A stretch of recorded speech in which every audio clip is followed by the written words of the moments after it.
तो हर लीडर, हर मैनेजर रोजाना एक दोराहे पर खड़ा होता है, और ये कोई बड़ा ड्रामाई फैसला नहीं होता। नहीं, ये छोटे छोटे फैसले होते हैं जो बज़ाहिर बिल्कुल गैर अहम लगते हैं, लेकिन यही फैसले दरअसल दो बिल्कुल मुख्तलिफ रास्ते बना देते हैं।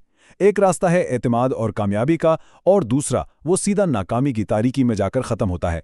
तो चलें आज इसी पर बात करते हैं कि ये रास्ते आखिर बनते कैसे हैं।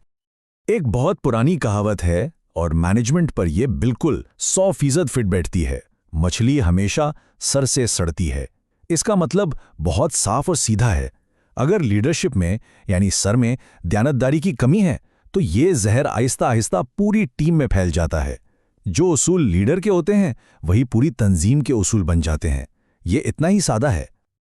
और यही दयानतदारी या इंटेग्रिटी हमारी आज की बातचीत का असल मरकज़ है। देखें, ये कोई अच्छी खूबी नहीं है जो हो तो अच्छा, ना हो तो भी चले। नहीं, ये तो क़यादत की वो बुनियाद है, वो फाउंडेशन है जिस पर एतमाद की पूरी इमारत खड़ी होती है। और अगर ये बुनियादी कमज़ोर हो तो सब कुछ ढह जाता है। अच्छा, तो आज हम इस मौजू को 5 हिस्सों में देखेंगे। सबसे पहले बात होगी एतमाद की बुनियाद पर, फिर एक बहुत ही दिलचस्प एक्सपायर्ड चिकन टेस्ट पर नज़र डालेंगे। इसके बाद हम 2 रास्तों और उनके 2 अलग नताइज का जायजा लेंगे। फिर देखेंगे कि दयानतदारी के 3 सुतून कौन से हैं, और आखिर में इस सबसे अहम चीज़ पर बात करेंगे, यानी साख्त जो सालों में बनती है। तो चलें शुरू करते हैं एतमाद की बुनियाद से। पहला और सबसे अहम उसूल यह है कि किसी भी टीम का कल्चर, वहाँ का माहौल, दरअसल उसके मैनेजर का आईना होता है। जो मैनेजर है वैसी ही टीम है। किसी भी टीम की कामयाबी का राज उसके लीडर की ज़ाती दयानतदारी में छुपा होता है, क्योंकि यही वो छोटे छोटे रोज़मर्रा के फैसले हैं जो मिलकर एक बड़ा मजबूत कल्चर बनाते हैं। अब ज़रा इस बात को समझें कि ये समझौतों का सिलसिला, ये रिपल इफेक्ट काम कैसे करता है। मिसाल के तौर पर अगर एक मैनेजर खुद 5 मिनट की हेराफेरी करता है तो वो अनजाने में अपनी पूरी टीम को ये सिखा रहा है कि छोटी मोटी चोरी ठीक है। और जब वही मैनेजर एक एक्सपायरी लेबल बदल देता है तो वो असल में ये पैगाम दे रहा है कि ग्राहक की सेहत से ज़्यादा पैसा बचाना अहम है। ये छोटे छोटे कदम एक बहुत ही खतरनाक रास्ते की तरफ पहला कदम होते हैं।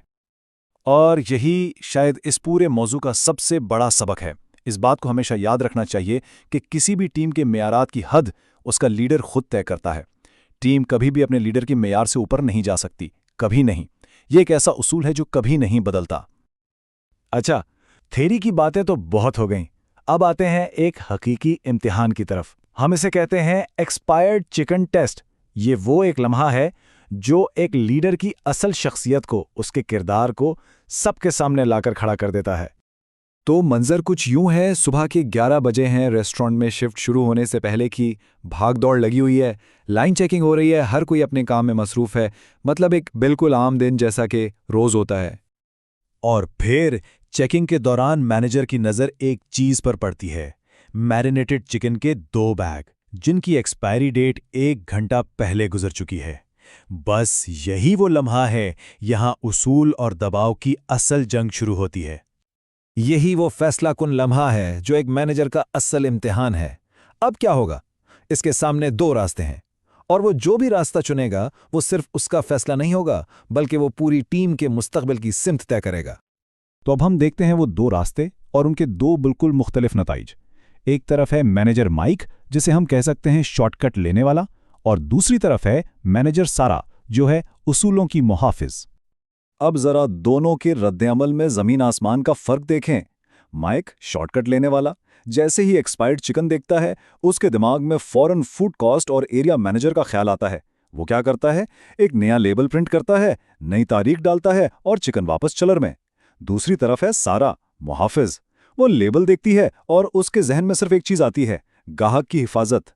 वो फौरन चिकन को कचरेदान में फेंकती है और इस ज़िया को वेस्ट लॉग में रिकॉर्ड करती है।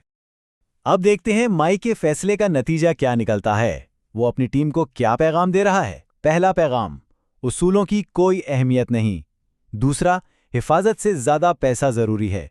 और तीसरा, मुसीबत से बचने के लिए झूठ बोलना ठीक है। और इसका खतरा क्या है? खतरा यह है कि कोई ग्राहक बीमार पड़ सकता है, और इससे भी बड़ा खतरा, पूरे ब्रांड की साख जो सालों में बनी है तबाह हो सकती है। और अब सारा के फैसले का नतीजा देखें। इसने एक बिल्कुल मुख्तलिफ कल्चर बनाया, पेशावराना महारत का। वो चिकन फेंकने पर ही नहीं रुकती, बल्कि वो अपनी टीम से पूछती है कि इतनी ज़्यादा तैयारी क्यों की गई थी। وہ اس غلطی کو ایک موقع بناتی ہے اور مستقبل میں ضیاع سے بچنے کے لیے پریپ چارٹ کو ٹھیک کرتی ہے۔ اس کا پیغام بالکل صاف ہے، حفاظت پیسے سے کہیں زیادہ اہم ہے، اور ہمارے لیے اصول اور معیار سب سے پہلے آتے ہیں۔ تو اس پوری مثال سے ہم ایک اہم نتیجے پر پہنچتے ہیں۔ دیانتداری کو عملی طور پر سمجھنے کے لیے ایک بہت ہی سادہ فریم ورک ہے۔ اسے ہم کہتے ہیں پیشہ ورانہ قیادت کے 3 ستون۔ ایک لیڈر کی دیانتداری کا روزانہ 3 میدانوں میں امتحان ہوتا ہے۔ پہلا کیش یعنی پیسہ، دوسرا پروڈکٹ یعنی جو چیز بیچی جا رہی ہے، اور تیسرا وقت یعنی لوگوں کا وقت۔ اور ان تینوں ستونوں کے اصول بالکل صاف اور ناقابل مصالحت ہیں۔ کیش، کبھی بھی رجسٹر سے پیسے ادھار نہ لیں یا کسی کمی کو ٹھیک کرنے کی کوشش نہ کریں۔ پروڈکٹ، اصول سیدھا ہے، اگر کوئی چیز خود نہیں کھا سکتے تو اسے کسی گاہک کو ہرگز پیش نہ کریں۔ اور وقت، اگر ٹیم کے کسی رکن نے کام کیا ہے تو اسے اس کی پوری ادائیگی ملنی چاہیے۔ بس، یہاں کوئی درمیانی راستہ نہیں ہے۔ چلیں اب ہم اپنے آخری اور شاید سب سے اہم حصے کی طرف آتے ہیں، ساکھ یعنی ریپوٹیشن۔ یہ وہ چیز ہے جو سالوں میں بنتی ہے اور سیکنڈوں میں ختم ہو جاتی ہے۔ دیکھتے ہیں کہ یہ چھوٹے چھوٹے فیصلے کسی کی سب سے قیمتی چیز کو کیسے بناتے یا بگاڑتے ہیں۔ اب ایک اور مشکل صورتحال کا تصور کریں۔ ٹیم میں کوئی بہترین دوست ہے جو آج 15 منٹ لیٹ آیا ہے۔ وہ آ کر کہتا ہے کہ یار پلیز میری لیٹ مت لگانا۔ اب کیا ہوگا؟ ایک طرف دوستی ہے اور دوسری طرف اصول۔ یہی وہ لمحہ ہے جو ایک عام مینیجر کو ایک حقیقی لیڈر سے الگ کرتا ہے۔ اس صورتحال میں کیا فیصلہ ہونا چاہیے؟ اس سوال پر ایک لمحے کے لیے ضرور سوچنا چاہیے۔ جب بھی کسی نے اپنے کسی مینیجر یا لیڈر کو کوئی غیر اخلاقی کام کرتے دیکھا ہوگا تو اس کے بارے میں کیسا محسوس ہوا ہوگا؟ وہ جو عزت اور احترام کا رشتہ تھا وہ ایک ہی لمحے میں ٹوٹ گیا ہوگا، ہے نا؟ یہی وہ احساس ہے جو ہمیں دیانتداری کی اصل قیمت بتاتا ہے۔ اور یہ بات اس پورے موضوع کا خلاصہ ہے۔ کسی کی بھی ساکھ بننے میں سالوں لگ جاتے ہیں اور اسے ٹوٹنے میں صرف چند سیکنڈ، ایک غلط فیصلہ اور سالوں کی محنت ختم۔ تو ہم اس بات چیت کو اسی آخری اہم سوال پر ختم کرتے ہیں۔ یاد رکھنے کی بات یہ ہے کہ کسی بھی ٹیم یا ادارے کا کلچر بڑے اعلانات یا پالیسیوں سے نہیں بنتا، وہ بنتا ہے اگلے چھوٹے سے فیصلے سے۔ تو سوال یہ ہے کہ اگلا راستہ کون سا چنا جائے گا؟